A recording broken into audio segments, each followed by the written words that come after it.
Now, thank you for joining us this morning, Peter. You know, I was looking at the book jacket right here, and you say that here in the book jacket that your reporting raises serious and alarming questions about judgment of possible indebtedness to an array of foreign interests and ultimately a fitness for high public office. So how does your reporting show that Hillary Clinton may be unfit for the presidency? Well, I think the real question here, George, is when you ever have an issue of the flow of funds to political candidates, whether that's to their campaigns, whether that's to private foundations, whether that's to their spouse, is there evidence of a pattern of favorable decisions being made for those individuals? And I think the point that we make in the book is that there's a troubling pattern. There are dozens of examples of that occurring. Some people, I think particularly the Clinton camp, would say that these are all coincidence.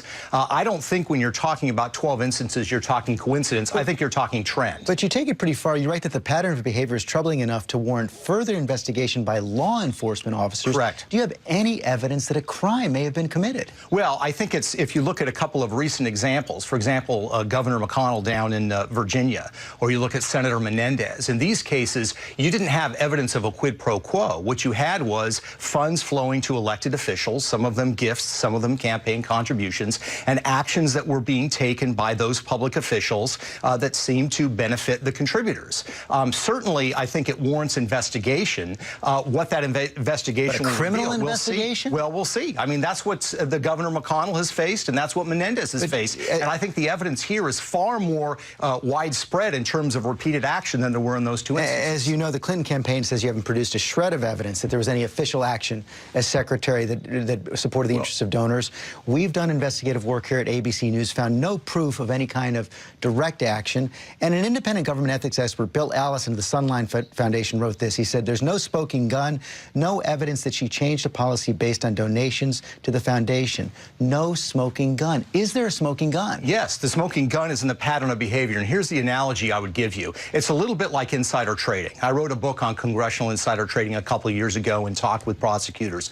Most people that engage in criminal insider trading don't send an email that says, I've got inside information, buy this stock. The way they look at it is they look at a pattern of stock trades. If the person has access to that information and they do a series of well-timed trades, that warrants investigation. I think the same thing applies here. By the way, what's important to note is it was confirmed on Thursday, both by the New York Times and the Wall Street Journal, that there are multi-million-dollar non-disclosed donations that were made to the Clinton Foundation that were never disclosed by the Clintons. This is a direct breach of an agreement they signed with the White House. That is an issue for them, but it's not a criminal. It's not nothing that would warrant a criminal investigation. So let's look at some of the specifics behind your pattern. A lot of focus on the sale of a company, Uranium One, to a Russian company. Of course, Frank Justra, who had committed, what, $130 million pledged to the Clinton Foundation back in 2006, had an interest in this company, but he actually sold it.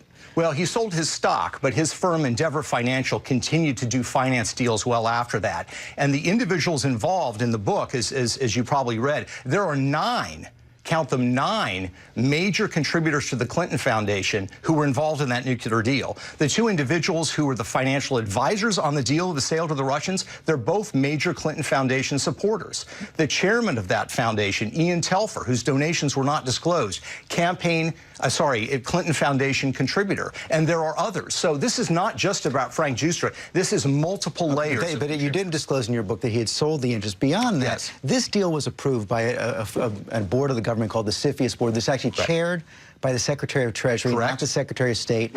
8 other agencies on board: the Secretary of State, Homeland Security, Defense, Commerce, Energy, the Nuclear Regulatory Commission signed off on it. And even though the State Department was one of 9 agencies to sign off on it, there's no evidence at all that Hillary Clinton got directly involved in this decision. Well, I think it warrants further investigation, and there's a couple of things that need to be clarified. Number one, she was 1 vote, or the State Department was 1 vote on CFIUS, but any agency has veto power. So it needs to be unanimous. So they had to support this agreement.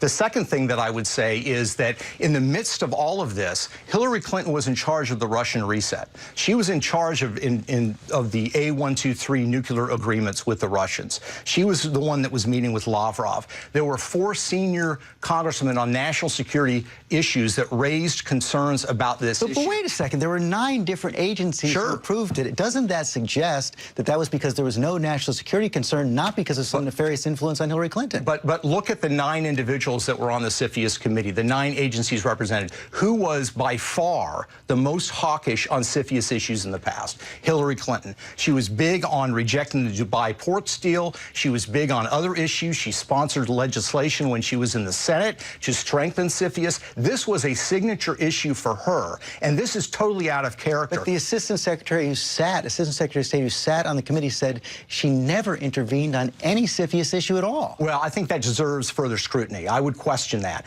To argue that... Based on what? Based on what? Well, I think based on her track record... Do you have any evidence that she actually intervened in this issue? No, we don't have direct evidence, but it warrants further investigation because, again, George, this is part of a broader pattern. You either have to come to the conclusion that these are all coincidences or something else is afoot.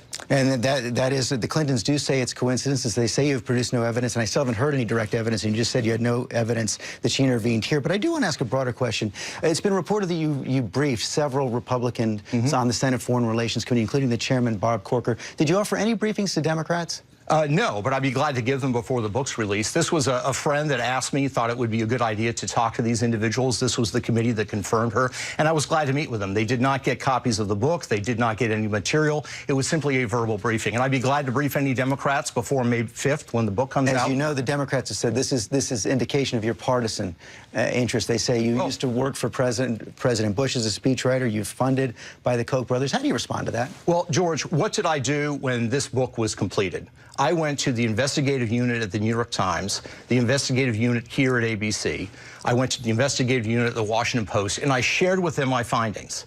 Okay, these are not cupcakes. These are serious researchers and investigators, and they are confirming what I've reported. So people can look at the fact they haven't confirmed any evidence of any crime. Well, but it's not up to an author to prove crime. I mean, you think that when people first started looking at Governor McConnell or they started looking at Menendez, that they immediately had evidence? You need subpoena power. You need access to records and information. You need access to emails. There's all sorts of things that you can do. You can't leave it up to an author to say that an author has to prove a criminal case. Finally, Bloomberg News is reporting that you're going to be looking to Jeb Bush's business dealings as well. Is that true? What have you found? Where and when will you publish? We've been working on it for about 4 months. We've been looking at land deals. We've been looking at an airport deal. We've been looking at some financial transactions involving hedge funds based out of the UK. We have already reached out to several media outlets, and we're going to adopt the similar model that we have here, which is to share that information with investigative journalists at established news outlets, share with them that information. I think that people will find it very, very interesting and compelling. Peter Schweizer, thanks very much. Thanks for having me, George.